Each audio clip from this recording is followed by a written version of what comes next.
Hello student, welcome back to my channel. Class 12th physics में एक बार फिर से आपका स्वागत है। और आज हम बात करेंगे अपने एक नए लेक्चर की, जिसमें हम पढ़ने वाले हैं लेंस। लेंस क्या होता है, इसके क्या बेसिक बातें हैं, इन सब पर इस वीडियो में हम चर्चा करेंगे। इससे पहले की वीडियो में हमने गोलीय पृष्ठों से अपवर्तन के सूत्र पढ़े हैं, जिसमें हमने अवतल तथा उत्तल गोलीय पृष्ठ से अपवर्तन का सूत्र देखा है। इसके बाद अवतल तथा उत्तल गोलीय पृष्ठों दोनों के कंबाइंड स्टडी को हमने लेंस से अपवर्तन देखा, जिसे हम उसके परिचित नाम लेंस मेकर फार्मूले के नाम से जानते हैं।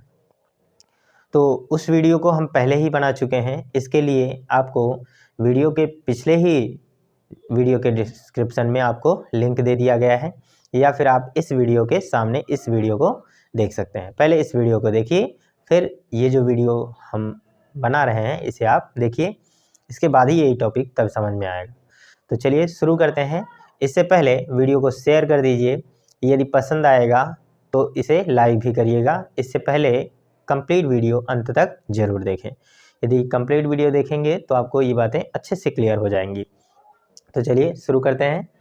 आज का हमारा टॉपिक होगा लेंस।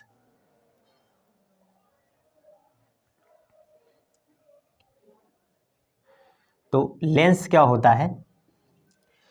लेंस एक ऐसा समांगी पारदर्शी माध्यम होता है जो दो गोलीय पृष्ठों अथवा एक समतल तथा एक गोलीय पृष्ठ से घिरा हुआ होता है।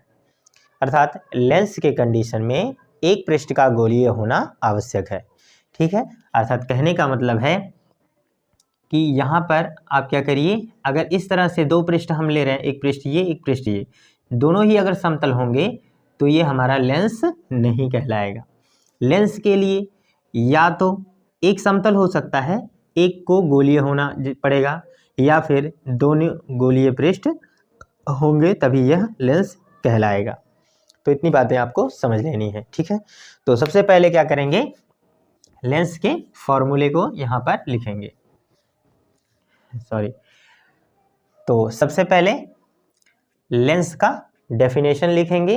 कैसे लिखना है आपको यहाँ पर? ठीक है, यहाँ पर आपको क्या करना है, परिभाषा लिखनी है। तो परिभाषा क्या आप देंगे, हम बता रहे हैं, आप उसे नोट्स बना सकते हैं। ठीक है, कैसे? लेंस एक ऐसा समांगी पारदर्शी माध्यम होता है जो दो गोलीय पृष्ठों अथवा एक गोलीय तथा एक समतल पृष्ठ से घिरा होता है।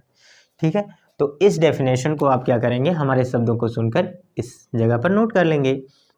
अब हम पढ़ेंगे इसमें टाइप ऑफ लेंस, लेंस के प्रकार। तो इसके प्रकार की बात करें तो ये मेनली दो प्रकार का होता है। एक हमारा होता है उत्तल लेंस। क्या होता है? उत्तल लेंस। और दूसरा हमारा होता है अवतल लेंस।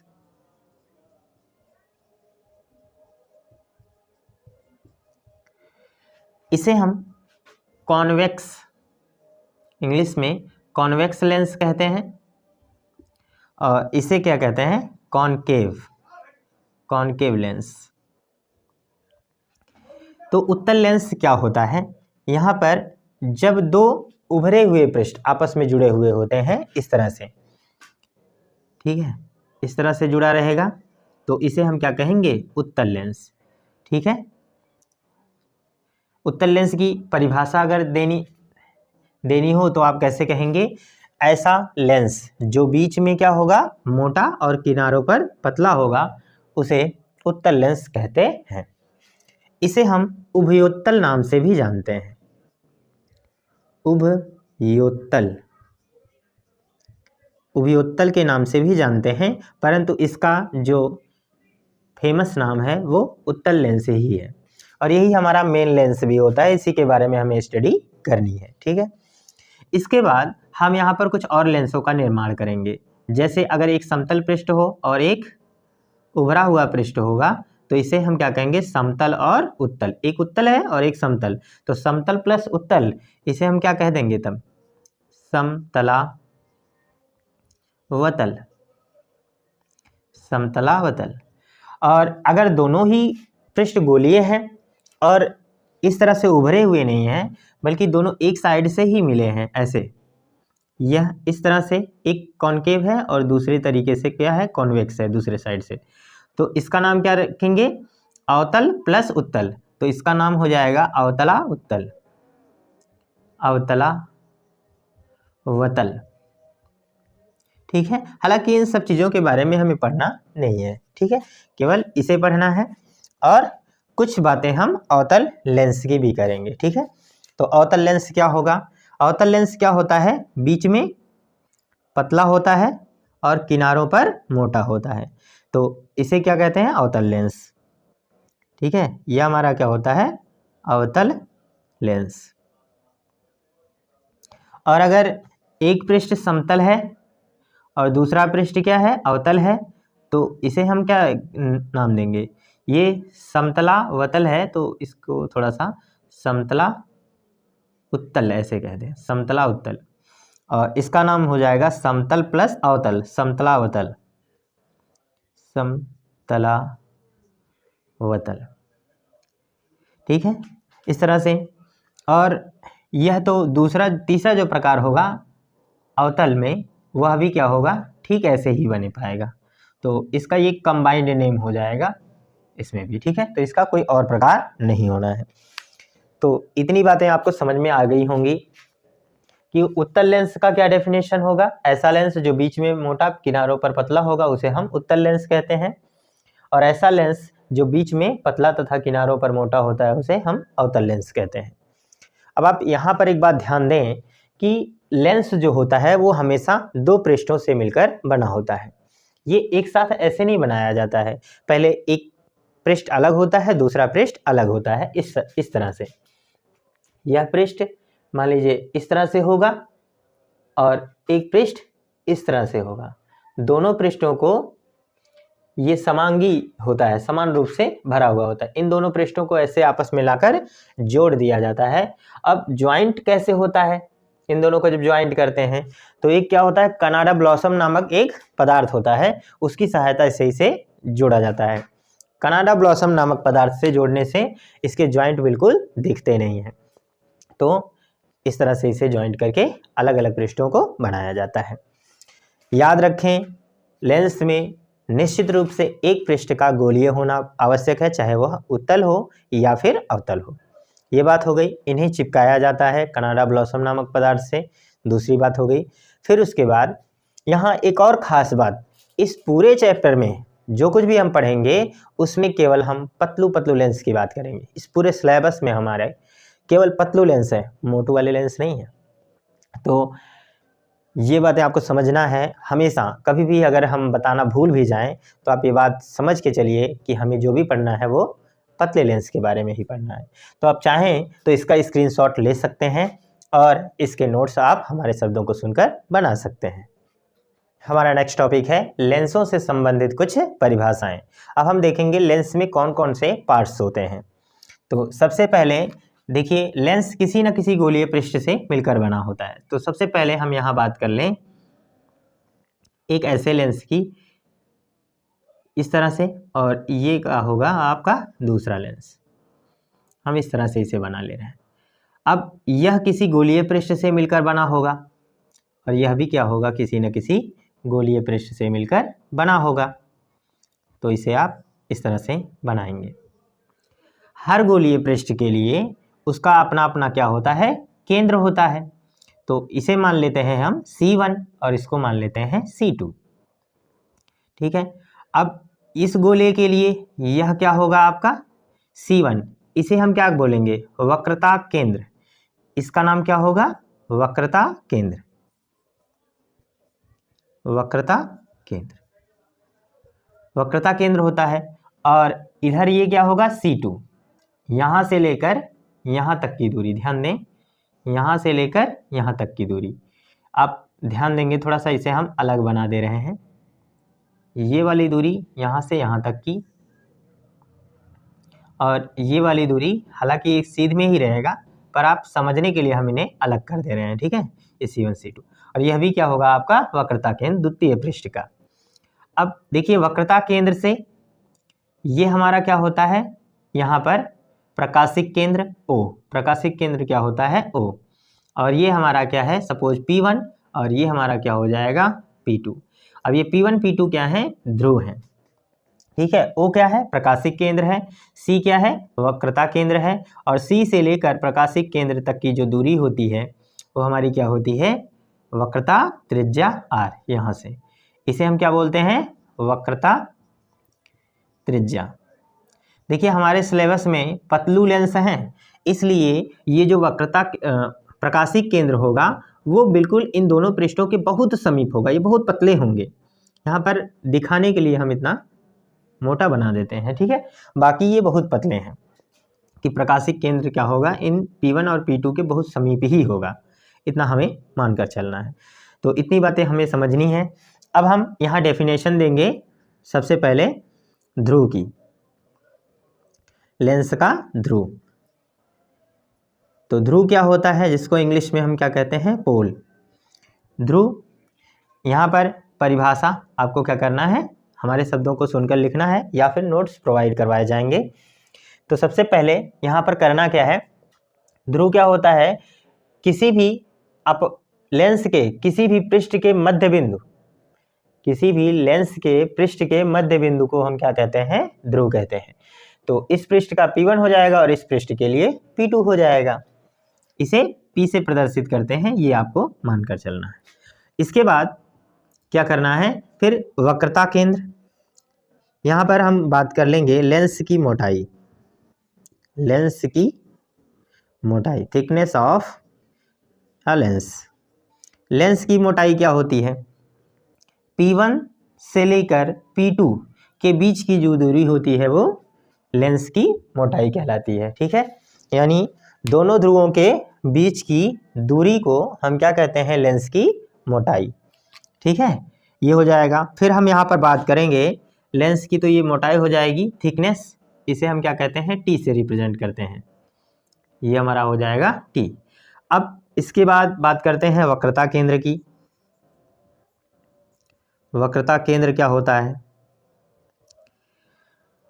तो वक्रता केंद्र गोलीय पृष्ठ का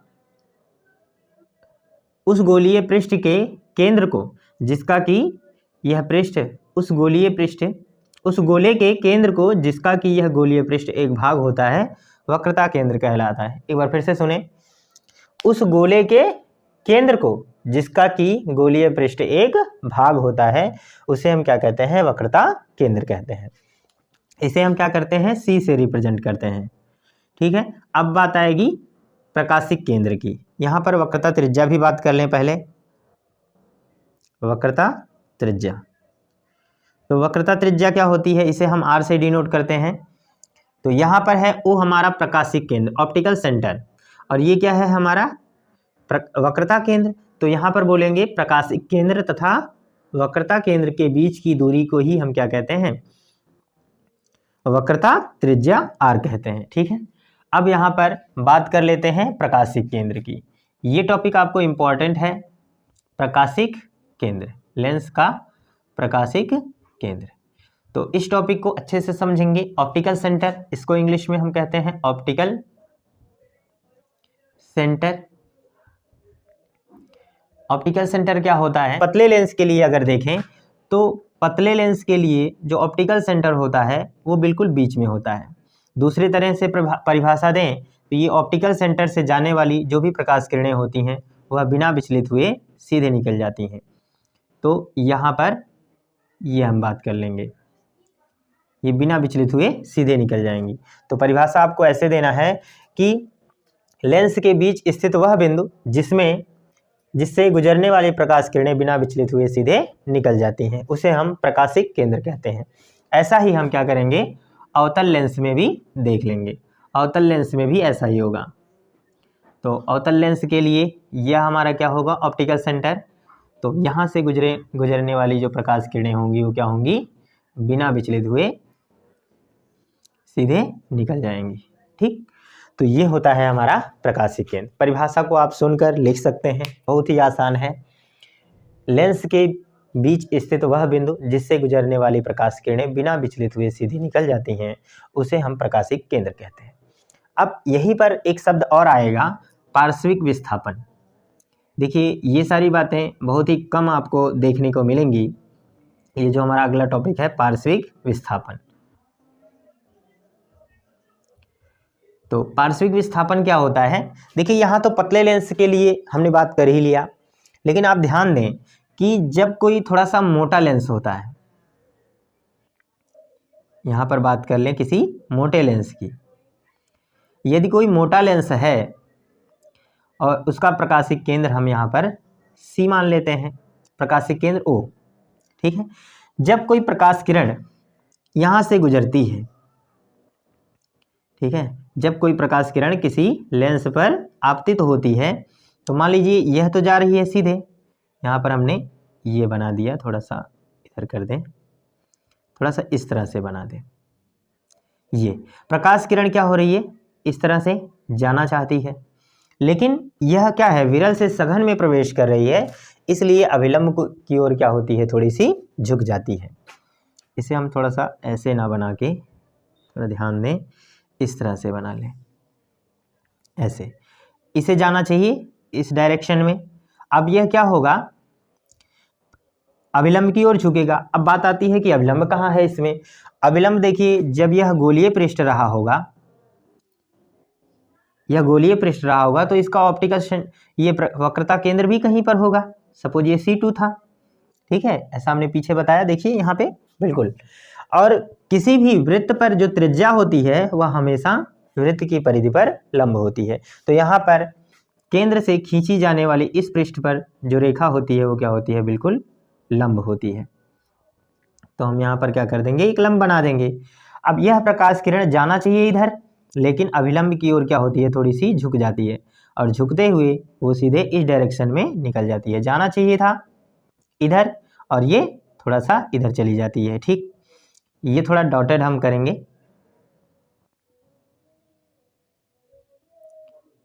डॉटेड कर देंगे, तो जाना चाहिए इधर।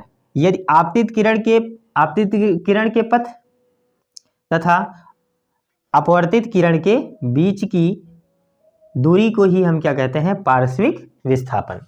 देखिए आपतित किरण की दिशा ये थी और वो अपवर्तित किरण इधर चली गई, तो आपतित किरण का ये पथ हो गया और ये अपवर्तित किरण की दिशा हो गई। इन दोनों के बीच की डिस्टेंस को ही हम क्या कहते हैं, यही पार्श्विक विस्थापन। पार्श्विक क्या हो जाएगा, विस्थापन, ये हो जाएगा। अब हम यहीं पर एक अपना और भी टॉपिक देखेंगे, मुख्य अक्ष। देखिए ये टॉपिक हम यहाँ पर बना लें, मुख्य अक्ष। इसके बाद हम इसका मुख्य फोकस की बात करेंगे, जो काफ़ी इंपॉर्टेंट है। तो मुख्य अक्ष क्या होता है, देखिए मुख्य अक्ष ये वाली सीधी लाइन होती है। तो सीधी लाइन को हम ऐसे परिभाषित करेंगे कि वक्रता केंद्र तथा प्रकाशिक केंद्र को मिलाने वाली रेखा। हम बात कर रहे हैं रेखा की, तो आप लोगों ने छोटे क्लासेस में पढ़ा होगा कि रेखा जो होता है उसे हम इस तरह से दोनों तरफ तीर लगाकर प्रदर्शित करते हैं, मतलब रेखा को हम इधर भी और इधर भी बढ़ा सकते हैं। इसलिए केवल यह सीमित नहीं हो जाता है। अगर हम बात करेंगे प्रकाशिक केंद्र और वक्रता केंद्र के बीच की दूरी, तब तो ये त्रिज्या हो जाएगी, लेकिन बात करेंगे रेखा की तो ये इधर और इधर बढ़ाया जा सकता है। तो यही क्या होता है, हमारा मुख्य अक्ष होता है, ठीक है। एक कीड़ा आ गया भाई, कोई दिक्कत नहीं, फिर भी चलें। अब मुख्य अक्ष क्या हो जाएगा, परिभाषा यहां पर आप दे लेंगे, प्रकाशिक केंद्र तथा वक्रता केंद्र को मिलाने वाली रेखा को मुख्य अक्ष कहते हैं, मुख्य अक्ष कहते हैं, ठीक है। तो ये हो जाएगा हमारा मुख्य अक्ष। तो आप चाहें तो इतना स्क्रीनशॉट ले सकते हैं, फिर हम अगला टॉपिक स्टार्ट करते हैं। हमारा नेक्स्ट टॉपिक होगा मुख्य फोकस। मुख्य फोकस, अब मुख्य फोकस दो तरीके के होते हैं। एक हमारा होता है प्रथम मुख्य फोकस तथा दूसरा क्या होता है, द्वितीय मुख्य फोकस। तो इसमें हम पहले पढ़ेंगे, यहीं पर इसी को हेडिंग डाल लेते हैं, प्रथम मुख्य फोकस। प्रथम मुख्य फोकस, ठीक है, आप इसे पहले हेडिंग ही डाल दीजिए, ठीक है।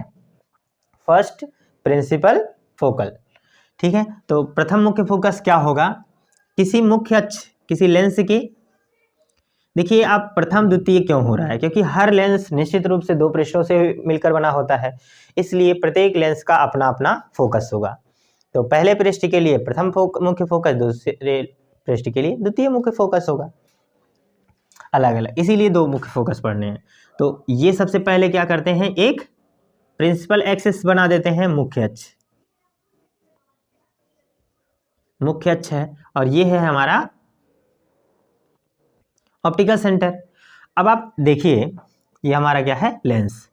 लेंस के किसी बिंदु से चलने वाली प्रकाश किरणें अपवर्तन के पश्चात, ध्यान दें, लेंस के किसी बिंदु से चलने वाली प्रकाश किरणें अपवर्तन के पश्चात मुख्य अक्ष के समांतर हो जाती हैं, तो उस बिंदु को हम नाम देते हैं प्रथम मुख्य फोकस।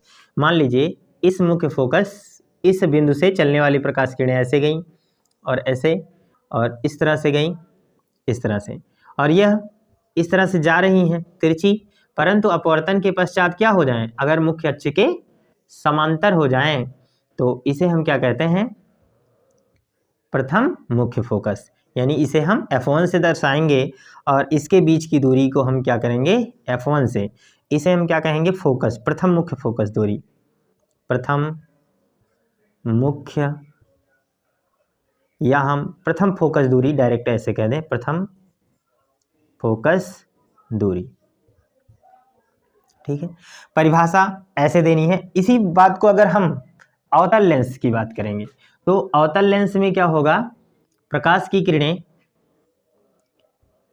इस तरह से एक बिंदु की ओर जाएंगी, इस तरह से एक बिंदु की ओर जाएंगी, इस तरह से, ऐसे। तो ये क्या होगा, अपवर्तन के पश्चात ये मुख्य अक्ष के समांतर होगा, ठीक है। तो जिस बिंदु की ओर ये प्रकाश किरणें जा रही हैं, उसी बिंदु को हम क्या कहेंगे, प्रथम फोकस, ठीक है। तो इसका नाम दे देंगे F1, और ये हमारा क्या है, प्रकाशीय केंद्र। इसमें इधर प्रथम फोकस दूरी होगा, यानी उत्तल लेंस में बाईं ओर और अवतल लेंस में दाईं ओर, इस तरह से। परिभाषा आप लिख सकते हैं, एक बार फिर से हम बोलेंगे, आज आप इसे नोट करिए। देखिए, मुख्य लेंस के मुख्य अक्ष के जिस बिंदु से चलने वाली तथा जिस बिंदु की ओर जाने वाली प्रकाश किरणें अपवर्तन के पश्चात मुख्य अक्ष के समांतर हो जाती हैं, उसे प्रथम मुख्य फोकस कहते हैं। अब उसके बाद प्रथम फोकस दूरी को कैसे कहेंगे, प्रकाशीय केंद्र तथा प्रथम मुख्य फोकस के बीच की दूरी को प्रथम फोकस दूरी कहते हैं। तो ये बिल्कुल आसान है, आप बहुत आसानी से इसे नोट कर पाएंगे। अगर ना समझ में आए तो वीडियो को रिवाइंड करके पॉज करके इसे नोट कर सकते हैं। अब हम यहाँ पर देखेंगे द्वितीय मुख्य फोकस, मुख्य फोकस। तो द्वितीय मुख्य फोकस क्या होता है, ठीक इसका उल्टा है। यदि एक बिंदु से चली है तो समांतर हुई है, अब प्रकाश किरणों को समांतर ले जाएं तो एक बिंदु पर एकत्रित हो जाएं, तो इस तरह से यहाँ पर हम लेंस बनाएंगे। यदि प्रकाश किरणें मुख्य अक्ष के क्या हों, समांतर जाएं, मुख्य अक्ष के समांतर चलने वाली प्रकाश किरणें अपवर्तन के पश्चात जिस बिंदु पर मिलती हैं या मिलती हुई प्रतीत होती हैं, उसे हम क्या कहते हैं, द्वितीय मुख्य फोकस, F2। और ये हमारा होगा ऑप्टिकल सेंटर, और ये हमारा क्या होगा, F2 फोकस, द्वितीय फोकस दूरी। यही बात अगर हम करें अवतल लेंस की, तो अवतल लेंस में क्या होगा, जब प्रकाश किरणें क्या होंगी, मुख्य अक्ष के समांतर जाएंगी, इस तरह से, तो इधर की ओर ऐसे फैल जाएंगी, मुड़ जाएंगी, इस तरह से। अब ये प्रकाश किरणें दूर जा रही हैं। अगर यहाँ से कोई व्यक्ति आंख लगाकर देखे, यहाँ पर अगर कोई आंख लगाकर देखे, तो इस व्यक्ति को ये प्रकाश किरणें कहीं इस बिंदु से आती हुई प्रतीत होंगी, इस तरह से। तो इस बिंदु को आपकी बार क्या बोलेंगे, F2, और यहाँ से यहाँ तक की दूरी को द्वितीय फोकस दूरी। बिल्कुल उल्टा है, इसमें F2 क्या होगा, दाईं ओर होगा, और इसमें F2 क्या होगा, बाईं ओर होगा। तो परिभाषा कैसे देनी है, मुख्य अक्ष के समांतर चलने वाले प्रकाश किरणें अपवर्तन के पश्चात मुख्य अक्ष के जिस बिंदु पर एकत्रित होती हैं या एकत्रित होती हुई या मिलती हुई प्रतीत होती हैं उसे द्वितीय फोकस कहते हैं। प्रकाशिक केंद्र तथा द्वितीय फोकस के बीच की दूरी को हम क्या कहते हैं, द्वितीय फोकस दूरी कहते हैं। तो इस तरह से हम इस टॉपिक को क्लियर कर सकते हैं। इसके बाद हम एक और टॉपिक इसमें करेंगे, लेंस के अभिसारी तथा अपसारी गुणों की बात करेंगे। जैसे आप देख रहे हैं कि इस लेंस में यह लेंस प्रकाश किरणों को एकत्रित कर रहा है और यह प्रकाश किरणों को देखिए फैला रहा है, ठीक है। तो यही हम अभिसारी और अपसारी गुणों को देखेंगे, ठीक है। तो आप इसे एक स्क्रीनशॉट लीजिए। अब हम देखेंगे लेंसों के अभिसारी तथा अपसारी गुण। जैसा कि आप जानते हैं कि हमारे पास लेंस दो तरह के होते हैं, एक उत्तल लेंस और एक क्या होता है, अवतल लेंस। देखिए सभी लेंसों को हम एक प्रिज्म से बना हुआ मान सकते हैं। कैसे, ध्यान दें, ये आपका क्या होता है, लेंस, इस तरह से, और इसे हम क्या कह सकते हैं, ये आपका क्या है, मुख्य अक्ष है। यदि हम यहाँ से थोड़ा सा इसे ऐसे मिला दें तो ये त्रिभुज के आकार का होगा, और लेंस इसी तरह, सॉरी, प्रिज्म क्या होता है, इस त्रिभुज के आकार का होता है। और इधर से मिलाएं तो इधर से ये क्या होगा, प्रिज्म का आकार बनेगा।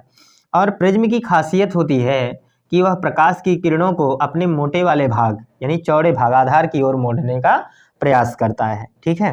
तो ये प्रकाश किरण अगर इधर जाएगी तो मुड़कर इधर चली जाएगी, यानी हमेशा वो अपने आधार की ओर यानी मोटे वाले भाग की ओर मोड़ने का प्रयास करता है।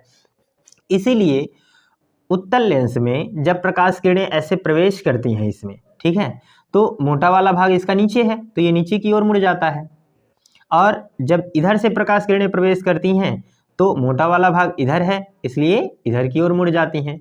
तो दोनों ही कंडीशन में ये प्रकाश किरणों को क्या करता है, मुख्य अक्ष की ओर एकत्रित करता है, ठीक है। तो ये इसका क्या है, अभिसारी गुण है।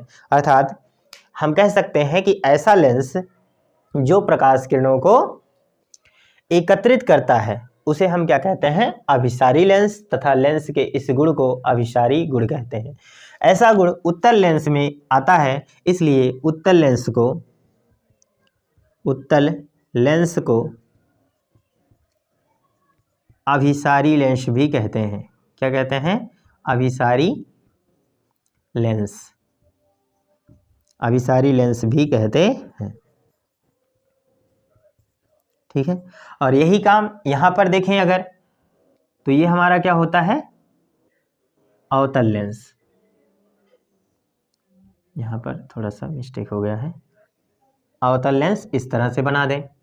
तो अवतल लेंस क्या होता है, अवतल लेंस में मोटा वाला भाग ऊपर की ओर है, इसलिए जब प्रकाश किरणें ऐसे जाती हैं, देखिए इसे भी हम ऐसे प्रिज्म से मिलकर बना मान सकते हैं इस तरह से। तो मोटा वाला भाग बाहर की ओर है ना, इसलिए प्रकाश किरणें यहाँ पर क्या होती हैं, बाहर की ओर मुड़ती हैं, ठीक है। और इस तरह से जाने वाली प्रकाश किरणें इधर चली जाती हैं। तो ये प्रकाश किरणों को क्या करता है, फैला देता है, यानी अपसरित कर देता है, इसलिए इस लेंस को अपसारी लेंस कहते हैं। तो परिभाषा कैसे देंगे, ऐसा लेंस जो प्रकाश किरणों को फैलाता है उसे अपसारी लेंस कहते हैं, तथा लेंस के इस गुण को अपसारी गुण कहते हैं। यह गुण अवतल लेंस में पाया जाता है, इसलिए अवतल लेंस को हम अपसारी लेंस भी कहते हैं। तो इस तरह से आप हमारे शब्दों को सुनकर, टॉपिक को अच्छे से समझकर, वीडियो को जितना आपने अगर अंत तक देखा है तो उम्मीद है कि बातें बिल्कुल अच्छे से समझ में आ गई होंगी। फिर भी अगर कोई डाउट्स रह जाएं तो कमेंट सेक्शन में ज़रूर लिखिए। यदि वीडियो पसंद आया है तो लाइक करके जाइए, अगर नहीं पसंद आया तो डिसलाइक कर दो भाई, कोई प्रॉब्लम नहीं है, ठीक है। मेहनत करते हैं तो थोड़ी लाइक तो बनती है ना। Thanks for watching this video, I will see you again next video.